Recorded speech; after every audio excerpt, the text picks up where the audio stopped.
कहानी शुरू होती है बंकी नाम के एक आदमी के साथ। बंकी अपने घर की सफाई कर रहा था। काफी समय पहले इसकी पत्नी की मौत हो गई थी और उसके बाद से बंकी अकेला ही रहता था। बंकी की एक बेटी भी है जो पढ़ाई के लिए दूसरे शहर में रहती है। तभी साफ सफाई करते हुए बंकी बाहर देखता है। वो देखता है उसकी बेटी सामने खड़ी है। दरअसल बंकी वेकेशंस होती है और इसलिए वो छुट्टी मनाने के लिए घर पे आई थी। फिर खाना खाते हुए अपने डैड से कहती है मेरी एक फ्रेंड है और वो भी कुछ दिनों के लिए यहाँ पे आने वाली है। दरअसल सियोंग एकांत में रहकर एक नोवेल लिखना चाहती थी, इसलिए वो मिंग के घर पे आ रही थी। फिर मिंग बंकी से आगे कहती है सियोंग बिल्कुल मोम के जैसे दिखती है। ये सुनकर वो मिंग की बातों पर यकीन नहीं करता, लेकिन वो सियोंग को यहाँ पर रखने के लिए मान जाता है। बंकी सोचता है अगर सियोंग यहाँ पे आ गई तो उसे अपनी बोरियत वाली लाइफ से कुछ दिनों के लिए आराम तो मिल जाएगा। अगले ही दिन सियोंग यहाँ पे पहुँच जाती है। उसको देखकर बंकी शॉक्ड हो जाता है क्योंकि सियोंग सच में उसके बीवी के जैसे ही दिखती थी। उसी रात ये तीनों ड्रिंक करके टल्ली हो जाते हैं। फिर मिन जब वॉशरूम के लिए जाती है तो बंकी के करीब आने लगती है। बंकी भी नशे में झूमते हुए सिंह के मजे लूटने लगता है, लेकिन इससे पहले ये लोग कुछ गलत कर पाते मिन यहाँ पे पहुँच जाती है। यहाँ आकर वो सिंह को उसके रूम में ले जाती है, लेकिन यहाँ पे मिन को शक हो जाता है ये लोग कुछ गलत करने वाले थे। इसके बाद हम सिंह को देखते हैं। वो आधी रात में बंकी के पास जाती है और उसे इशारे करने लगती है। यहाँ पे बंकी भी पीछे नहीं हटता और यहाँ पे दोनों एक दूसरे के साथ फिजिकल हो जाते हैं, लेकिन थोड़ी देर बाद बंकी की नींद टूट जाती है। दरअसल बंकी ये सब सपने में देख रहा था। दरअसल बंकी सियोंग की ओर अटैक्ट हो चुका था, इसलिए उसे ऐसे गंदे गंदे सपने आ रहे थे। इसके बाद हम मिंग को देखते हैं। वो लैपटॉप में अपना नोवेल लिख रही थी। तभी उसे नीचे से कुछ आवाज़ें सुनाई देती हैं। आवाज़ सुनकर वो नीचे आती है। यहाँ वो देखती है बंकी घर की सफाई कर रहा है।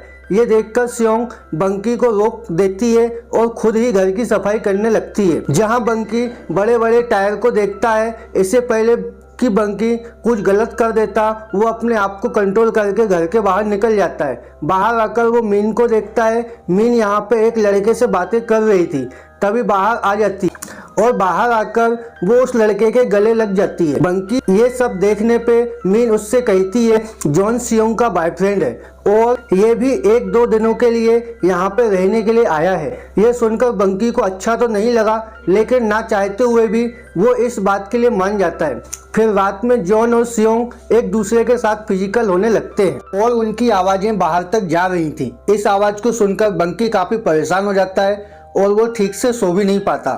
फिर बंकी उठकर बियर पीने लगता है। फिर जॉन को सर्टिफाई करने के बाद सियोंग भी आकर बंकी के पास बैठ जाती है। थोड़ी देर बाद जॉन भी यहाँ पे पहुँच जाता है, लेकिन उसे ये शक हो जाता है सियोंग और बंकी के बीच कुछ तो लफड़ा है। जॉन के आने के बाद बंकी सोने के लिए चला जाता है। बंकी के जाते ही जॉन सियोंग से उन दोनों के बारे में पूछता है, लेकिन सियोंग जॉन को मना करते हुए उस पर ही चिट करने का आरोप लगा देती है। ये सुनकर जॉन गुस्सा हो जाता है और वो गुस्से में सियोंग को एक धक्का देता है। धक्के की वजह से सियोंग के पैर में चोट लग जाती है। सियोंग के पैर में चोट आने की वजह से बंकी अगले सुबह उसके पैर में गर्म पट्टी रखता है।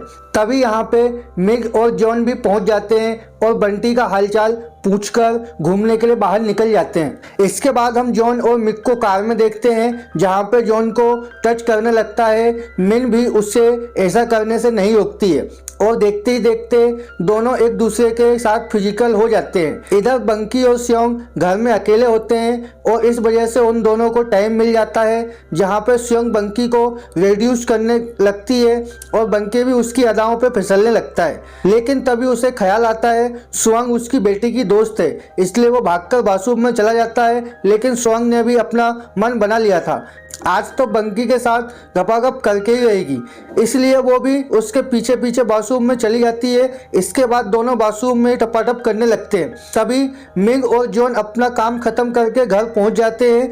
घर पहुंचते ही इन्हें कुछ आवाज़ें सुनाई देती हैं। आवाज़ सुनकर ये दोनों वॉशरूम के पास पहुंच जाते हैं। फिर जैसे ही दोनों वॉशरूम में घुसने वाले थे, तभी सियोंग नहाकर बाथरूम से निकल जाती है। अब इन्हें ऐसा लग रहा था कि जैसे बंकी भी बाथरूम के अंदर है, लेकिन तभी बंकी सोने की एक्टिंग करते हुए पीछे से यहाँ पे आ जाता है। यहाँ पे सियोंग और बंटी अपने आप को बचा लेते हैं। इसके बाद हम जॉन को देखते हैं, वो इन सबको भाई बोलकर अपने घर के लिए निकल जाता है। फिर हम तीनों को खाना खाते हुए देखते हैं, यहाँ पे अपने पैरों से बंकी को टच कर रही थी। इससे मिग को उन दोनों पे शक हो जाता है और वो वॉशरूम का बहाना बनाकर रूम में पहुंच जाती है। यहाँ आकर वो सियोंग के लैपटॉप को चेक करने लगती है। फिर जब वो उसके नोवेल को देखती है तो उसे बहुत बड़ा झटका लगता है, क्योंकि सियोंग जो नोवेल लिख रही थी वो एक लड़की के बारे पे होती है कि कैसे वो लड़की अपने दोस्त के पिता के साथ इंटीमेट होती है। यानी सियोंग अपनी ही कहानी इस नोवेल में लिख रही थी। इसके बाद मिग जब नीचे आती है तो वो सियोंग और बंकी को देखती है, जहाँ पे सियोंग बंकी की मसाज दे रही थी।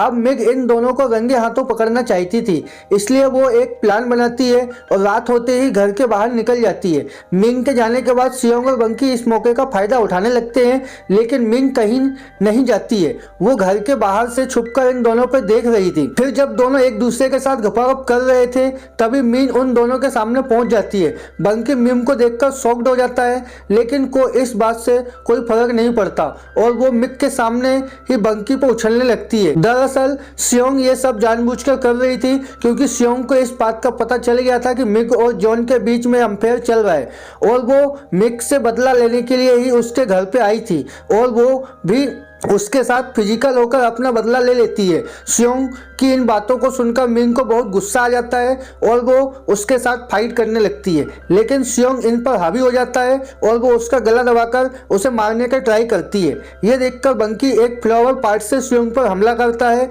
और वो इस हमले से सियोंग की मौत हो जाती है और ये मूवी यहीं पर खत्म हो जाती है। वीडियो पसंद आए तो वीडियो को लाइक, चैनल को सब्सक्राइब जरूर करें।